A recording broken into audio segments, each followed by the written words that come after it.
সরকার বিভিন্ন অধিদপ্তর করলেও বেকারত্ব দূরীকরণে কার্যকর কোনো পরিবর্তন হচ্ছে না বলে জানিয়েছেন অর্থনীতিবিদ ডক্টর হোসেন জিল্লুর রহমান। তার মতে রাষ্ট্র, প্রতিষ্ঠান ও শিল্পের মধ্যে সমন্বয় তৈরি করতে হবে।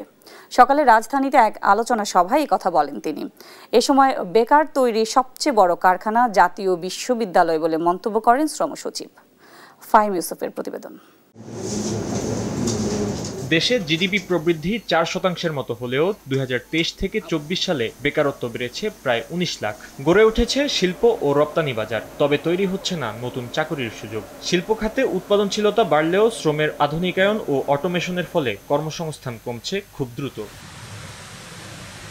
রোববার সকালে রাজধানীর গুলশানের একটি হোটেলে চাকরিহীন প্রবৃদ্ধি অতিক্রম করে কর্মসংস্থান কেন্দ্রিক নীতির পথে বাংলাদেশ শীর্ষক আলোচনায় এমন চিত্র তুলে ধরা হয়। আগামী দশকের জন্য মধ্যম ও দীর্ঘমেয়াদী কর্মসংস্থানমুখী নীতি গ্রহণ জরুরি বলে জানান rapid chairman M A Razzak. নতুন যে এমপ্লয়মেন্ট সেন্টার্ড পলিসি হবে, সেই পলিসির একটা উদ্দেশ্য থাকতে হবে যে স্টেট ক্যাপাবিলিটি যেন বেটার হয়, স্টেট যেন ইমপ্লিমেন্ট করতে পারে, স্টেট যেন ফাইন্যান্স খুঁজে পায়। প্রতি বছর বিদেশে যাওয়া 12 লাখ অভিবাসীর মধ্যে 3 থেকে 4 লাখ স্নাতক শিক্ষার্থী পাঠিয়ে দক্ষ জনশক্তি রপ্তানিতে জোর দিতে বলেন আলোচকরা। বাংলাদেশ কেন লো কোয়ালিটি লেবার ব্যান করতে পারবে না?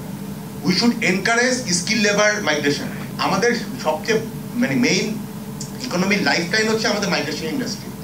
আপনার ব্যাংকিং সেক্টর, এখানে অনেকে তো আছে ব্যাংকিং সেক্টর থেকে, বলেন কয় টাকা গত 30 বছরে এই মাইগ্রেশন ইন্ডাস্ট্রিকে তারা ফান্ড করেছে। জাতীয় বিশ্ববিদ্যালয়ে অতিরিক্ত স্নাতক ও স্নাতকোত্তর প্রোগ্রাম চালুর ফলে দক্ষ মানব সম্পদ তৈরির পরিবর্তে অদক্ষতা বাড়ছে, যা শ্রমবাজারে চাপ সৃষ্টি করছে বলে জানান শ্রম সচিব। জাতীয় বিশ্ববিদ্যালয়ে এই অনার্স কোর্স চালু করে দিয়ে আমি যে বিএ পাস এমএ পাস মজনু তৈরি করছি, that is a big problem for our country. তারা না এদিকে না ওইদিকে। পিপিআরসি চেয়ারম্যান জানান, রাষ্ট্র শুধু নীতি প্রণয়ন নয়, বাস্তবায়নেও কার্যকর ভূমিকা নিতে হবে। অতিরিক্ত অধিদপ্তর তৈরি দিয়ে কোনো সমাধান আসে না। শিল্প প্রতিষ্ঠান ও রাষ্ট্রের মধ্যে শক্তিশালী সংযোগ তৈরি করাই এখন সবচেয়ে জরুরি। Policy ecosystem is what matters.